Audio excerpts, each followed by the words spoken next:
Hi, my name is Catherine, and today for my persuasive speech, I'm going to be giving a speech on giving a better educational system for students.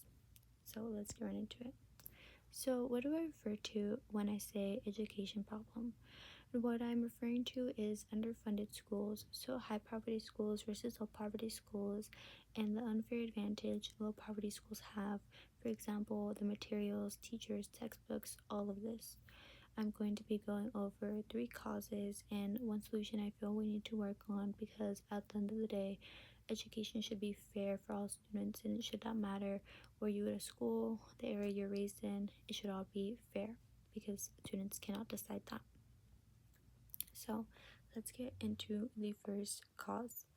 According to a 2013 Booking Institution report, it is clear that students in high poverty schools districts receive less funding than those in low poverty districts in Illinois. For example, high poverty districts typically spend one third less, 8,707 per pupil, which is per student, as compared with 11,312 per pupil. So what exactly does this mean? It means that high poverty schools receive less funding than those in low poverty schools. And you might be looking at these numbers, 8,000, 11,000, and maybe thinking 3,000 difference, it's not that big of a deal. But when you take account and what this money is spent on, it is a huge deal. This money is spent on materials. Imagine a textbook that's 11 years old versus a textbook that's 3 years old.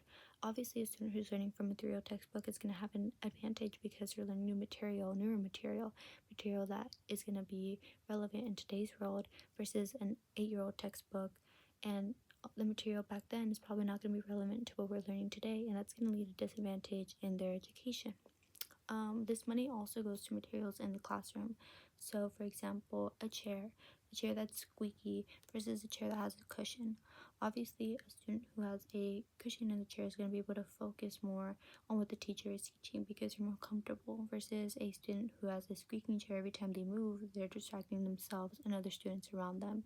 These chairs are not just for high schoolers, they're for elementary school kids who obviously are going to get distracted easy because they're kids, and this is going to affect them long term because what they learn in elementary school is going to affect what they're going to need to learn in middle school, what they're going to need to learn in high school. And all of this is a pattern just because of a chair, which may seem silly, but that's how it works.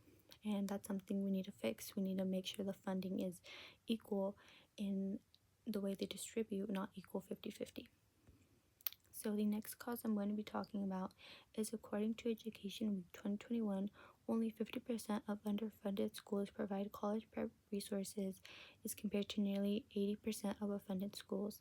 So what does this mean? It means that high poverty schools have a less chance of being college prepped. So obviously, if you have a low poverty school and a student is getting everything handed to them, and they kind of just like have a clear path versus someone who doesn't know what they're doing, who's a first generation college student, who doesn't really understand what they need to prepare for, how to sign up for classes, what college they want to attend, what college they want to apply to. All of this is going to lead to long-term problems because that's going to affect what they do as a career.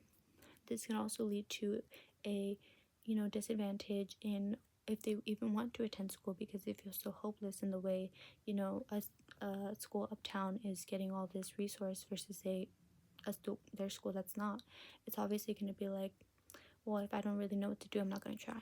And that's how unfortunately many students think, because they think that if they can't right now, they're never going to be able to. Now, a third cause I'm going to be going over is, now according to Economic Policy Institution 2022, high poverty districts raise 2,710 less student revenue than the lowest poverty school district, reflecting a 14.1 revenue gap. This is a huge gap. Imagine raising 2,010 less per student. Like I said, this money goes to materials that really help students. It not only goes to materials, but teachers. Many of these high poverty schools don't have enough teachers, don't have enough, classrooms for all the students that attend the school to have access to. And that's such a huge thing. And this is so sad because at the end of the day, the area you live in shouldn't lead to this problem, because students cannot choose where they live, where they grow up. And that's something that we need to close that revenue gap. It should never be 14.1. It should be 0. So a solution I'm going to be going over is, according to Reaching Higher NH 2024, increased school funding has led to improvement in student academic outcomes, increasing graduation rates, and low incidence of adult poverty.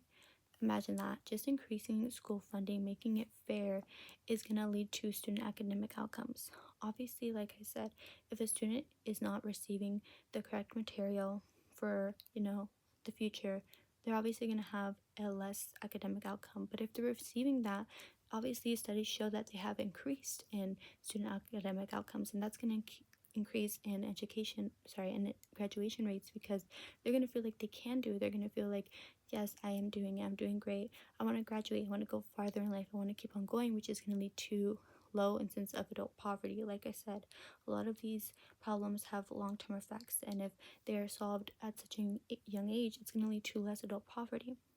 According to OECD 2014, high-performing countries and economies tend to associate resources more equal across economic advantage and disadvantaged schools.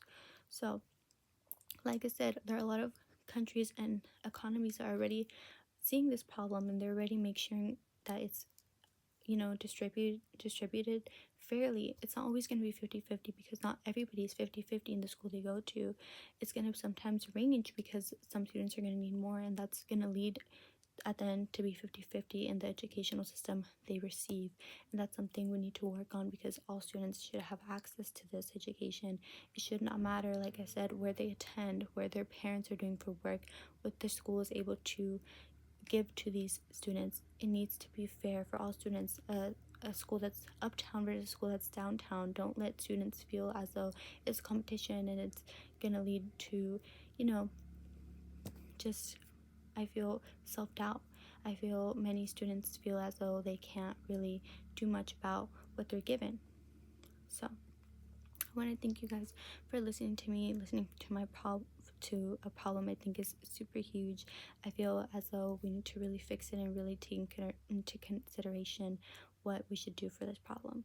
And as Nelson Mandela once said, education is the most powerful weapon you can use to change the world.